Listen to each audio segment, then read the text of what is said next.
ನಿರೂಪಣೆಗೆ ನಟ Kichcha Sudeep good bye ಹೇಳಿದ್ದು social ಮೀಡಿಯಾದಲ್ಲಿ ಭಾವನಾತ್ಮಕ ಪೋಸ್ಟ್ ಹಂಚಿಕೊಂಡಿದ್ದಾರೆ.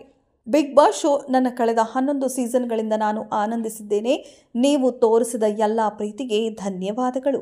ಮುಂಬರುವ ಫಿನಾಲೆ ನಿರೂಪಕನಾಗಿ ನನ್ನ ಕೊನೆಯದು ಮತ್ತು ನಿಮ್ಮೆಲ್ಲರನ್ನ ನನ್ನ ಅತ್ಯುತ್ತಮವಾಗಿ ರಂಜಿಸುತ್ತೇನೆ ಎಂದು ನಾನು ಭಾವಿಸುತ್ತೇನೆ. ಇದು ಮರೆಯಲಾಗದ ಪ್ರಯಾಣ. ಅದನ್ನು ನನ್ನ ಅತ್ಯುತ್ತಮವಾಗಿ ನಿಭಾಯಿಸಿದ್ದಕ್ಕೆ ನನಗೆ ಸಂತೋಷವಾಗಿದೆ. ಧನ್ಯವಾದಗಳು. ಕಲರ್ಸ್ ಕನ್ನಡ. ಈ ಅವಕಾಶಕ್ಕಾಗಿ ಎಲ್ಲರಿಗೂ ತುಂಬ ಪ್ರೀತಿ ಮತ್ತು ಗೌರವ ಎಂದು ಪೋಸ್ಟ್ ಹಂಚಿಕೊಂಡಿದ್ದಾರೆ. ಕಲರ್ಸ್ ಕನ್ನಡದಲ್ಲಿ ಪ್ರಸಾರವಾಗುತ್ತಿರುವ ಕನ್ನಡದ ರಿಯಾಲಿಟಿ ಶೋ ಬಿಗ್ ಬಾಸ್ 11 ಕಾರ್ಯಕ್ರಮವನ್ನು ನಟ ಕಿಚ್ಚ ಸುದೀಪ್ ಬಹಳ ಅಚ್ಚುಕಟ್ಟಾಗಿ ಸೊಗಸಾಗಿ ನಡೆಸಿಕೊಡುತ್ತಿದ್ದಾರೆ.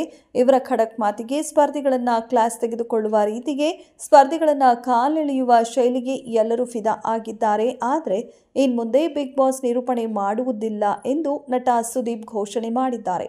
ಸುದೀಪ್ನ ಸಡನ್ ನಿರ್ಧಾರಕ್ಕೆ ಪ್ರೇಕ್ಷಕರು ಅಚ್ಚರಿ ವ್ಯಕ್ತಪಡಿಸುತ್ತಿದ್ದಾರೆ. ಇದಿಷ್ಟು ಈ ಹೊತ್ತಿನ ಸುದ್ದಿ. ಮತ್ತಷ್ಟು ಸುದ್ದಿಗಳಿಗಾಗಿ ನೋಡ್ತಾ ಇರಿ ಸಿರಿ ಟಿವಿ.